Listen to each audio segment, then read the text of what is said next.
Tijah, cerpen karya Bambang Karyawan. Senja itu masih jingga. Aroma sungai selalu hadir pada dinding-dinding bisu di ruangan ini. Istana dengan segala kemegahannya yang dibangun dengan pertaruhan darah dan air mata.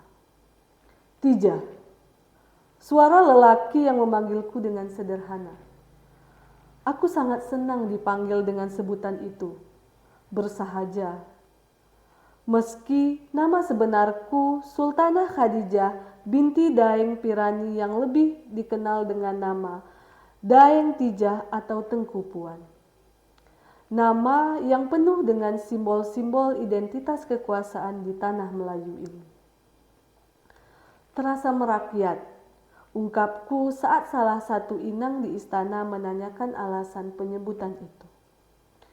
Beban seorang menyandang nama-nama beraroma strata, Sultanah, Daeng, Tengku, Puan, semuanya memiliki cerita sejarah tersendiri.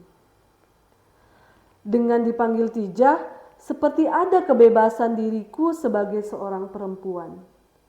Aku saat ini sedang berada dalam kebimbangan, melihat perebutan tahta yang tak berkesudahan, tambahku.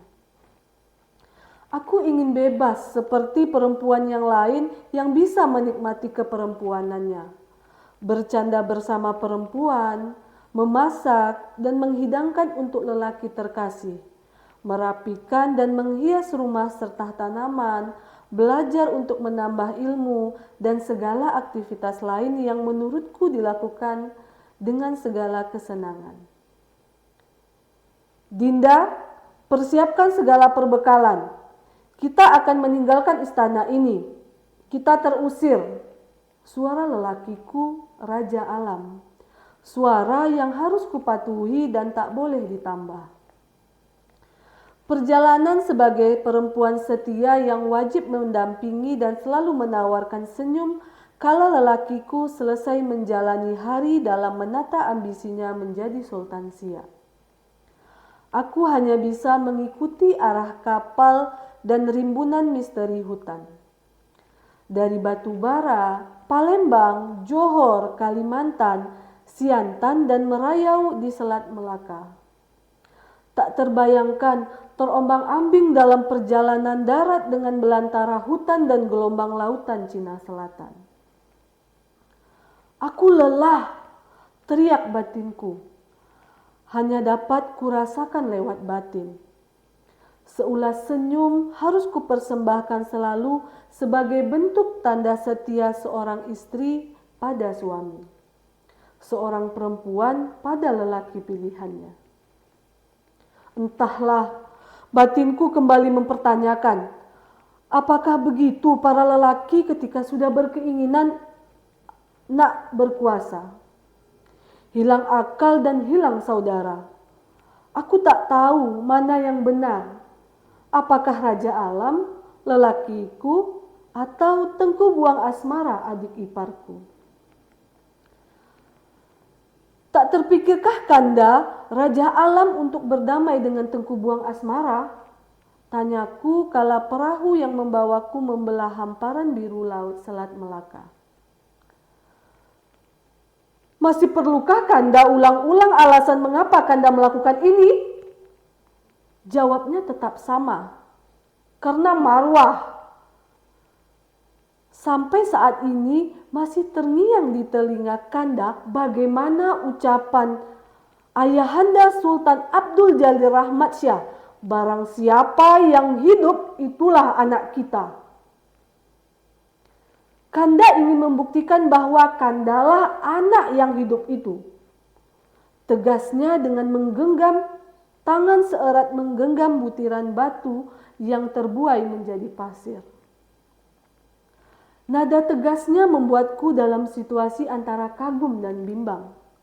Kagum akan prinsipnya, bimbang karena hari-hari yang dilaluinya sejak terusir dari istana hanya ada dendam dan dendam. Tijah, persiapkanlah, kita akan ke Siak. Kalimat itu seperti berarti aku harus bergegas. Aku tak akan membantah Aku bersama pengikut setia melanjutkan pelayaran menuju tempat yang akan dituju. Perbekalan kala perjalanan di darat tentunya akan berbeda saat melakukan perjalanan di laut. Aku menemani lelakiku saat terusir dengan memasuki hutan. Terbayang suasana hutan kala malam. Aroma misterinya sulit untuk kutebak. Dari Siak ke Minangkabau, melanjutkan ke Batubara, serta lanjut pergi ke Siantan melewati gulungan ombak Cina Selatan. Aku kembali menemani lelakiku menjadi perompak dan merompak kapal-kapal kompeni yang melintas di Laut Cina Selatan. Harga diri, itu alasan yang selalu ditiupkan ke telingaku dan pengikut setia lelakiku, Raja Alam.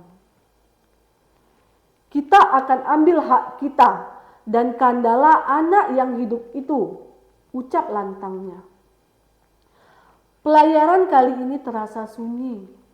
Angin amarah yang sepertinya mengitari layar yang berkibar di ombang-ambing Laut Cina Selatan. Gelombangnya mengikuti irama ambisi lelakiku. Menuju Siak, kota yang pernah menjanjikan untuknya. Kota yang pernah mengusir dirinya sebagai lelaki bermartabat dan anak yang setia membela keluarga. Fajar ringsing menyambut di Siak. Berita tentang pengkhianatan di atas pengkhianatan kembali terdengar. Cis, busuknya permainan. Tuan Van Dijk Hasan terbunuh oleh Said Umar dengan keris jambu awan. Benar-benar licik.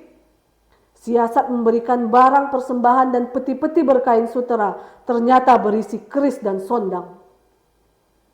Aku menyaksikan teramat sangat kecewa dari lekuk indera tubuh lelakiku.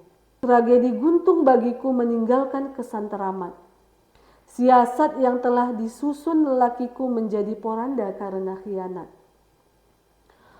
Sudah kuingatkan Van Dijk Hasan, jangan pandang rendah orang Melayu.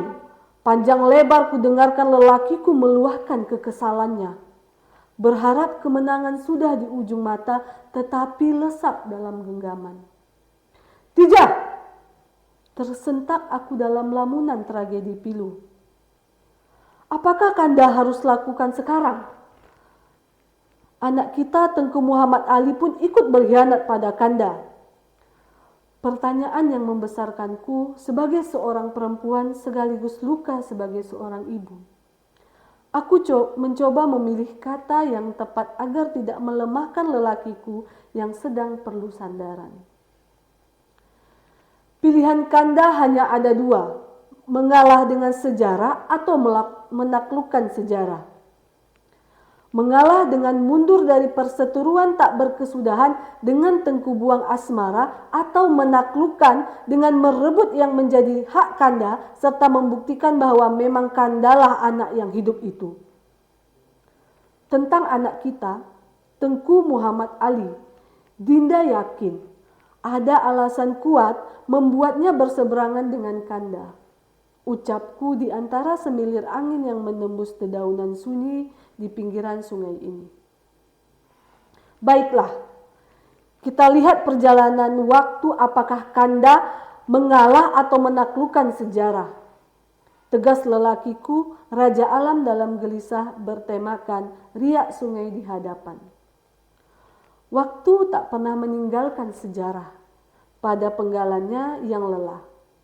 Sejarah telah memberikan sedikit ruang pada lelakiku untuk menaklukkan sejarah. Tidak, Kanda berhasil menaklukkan sejarah. Apakah Dinda bahagia? Hanya sebuah senyum terbaik yang dapat kuulaskan walau lirih batin ini hanya membaitkan suatu kata. Entahlah.